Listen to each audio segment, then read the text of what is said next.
नमस्कार, रमन टाइम्स में आपका हार्दिक स्वागत है। मैं मस्ताना देश के प्रमुख खबरें लेकर के आपके सामने उपस्थित हूँ। भारतीय प्रधानमंत्री नरेंद्र मोदी जी आजकल 5 देशों के दौरे पे हैं। इसी तहत वो कल नीदरलैंड पहुंचे और वहां भारतीय मूल के लोगों को संबोधित किया। उन्होंने कहा कि पश्चिम एशिया में जो 2.5 महीने से तनाव बना हुआ है, अगर उस पर तत्काल प्रभाव अंकुश नहीं लगता है तो उसका दुष्परिणाम पूरे विश्व को सामना करना पड़ेगा।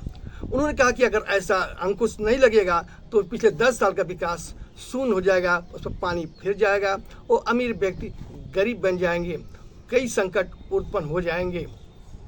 बताते चलें कि आप पार्टी के संजय सिंह ने आरोप लगाया है कि प्रधानमंत्री कहते हैं कि साल भर विदेश यात्रा न करो और स्वयं विदेश यात्रा करते हैं। तो बताते चलें कि उनका ये व्यापारिक यात्रा है, व्यक्तिगत यात्रा नहीं है, क्योंकि जानते हैं कि एलपीजी गैस जो भारत यूज करता है उसका 2/3 भाग विदेश से आता है।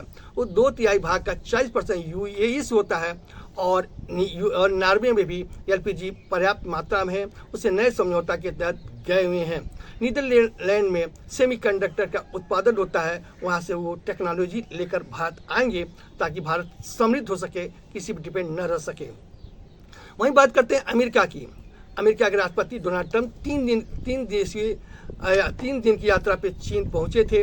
वहां शी जिनपिंग से कई मुद्दों पे बात किया, कई दिन बात किए। ताइवान, ईरान व्यापार, द्विपक्षीय व्यापार पे बातें किए, लेकिन कोई वापसी समय कोई ज्वाइंट प्रेस कॉन्फ्रेंस नहीं हुआ। मतलब ये यात्रा बेनतीजन था। अमेरिका राष्ट्रपति डोनाल्ड ट्रंप पे इतना अविश्वास था चीन के प्रति कि उन्होंने चीन द्वारा दिए गए उपहारों को एयरपोर्ट के डस्टबिन में डाल दिया।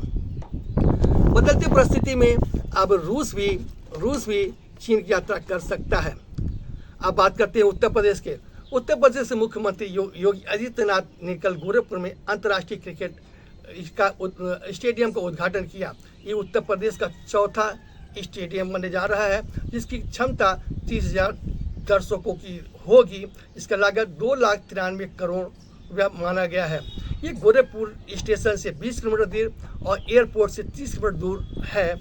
ये ताल नंदोरा स्थान पे स्थापित है, जो गोरखपुर बनारसी मार्ग पे है। इसी बगल में स्पोर्ट कॉम्प्लेक्स भी बनेगा, ये भी विश्व स्तरीय रहेगा। नेपाल के नए कस्टम नियम पर सुप्रीम कोर्ट ने लगाई रोक। बताते चले कि नए राष्ट्रपति बालिंसा ने आते ही भारत से व्यापार पर रोक लगाई थी। उन्होंने कहा था जो व्यापार भारत से 100 रुपये का भी होगा उस पर टैक्स देना पड़ेगा।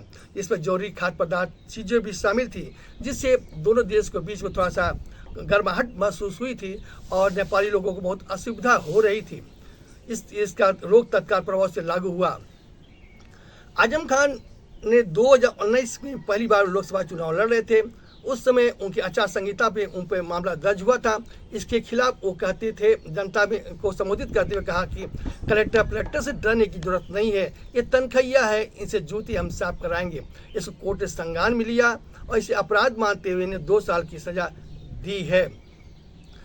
अब बात करते हैं आईपीएल में। कल कोलकाता नाइट राइडर ने गुजरात को रौंद दिया। बताते चले पहले बल्लेबाजी करते हुए कोलकाता नाइट राइडर ने 247 का विशाल लक्ष्य दिया था, जिस जवाब में गुजरात 218 पे ढेल हो गई। आज दिल्ली का मुकाबला राजस्थान रॉयल्स से है। दिल्ली के सामने मरो होगी कोशिश होगी। अगर ये हारता है ये तो टूर्नामेंट से बाहर हो जाएगा।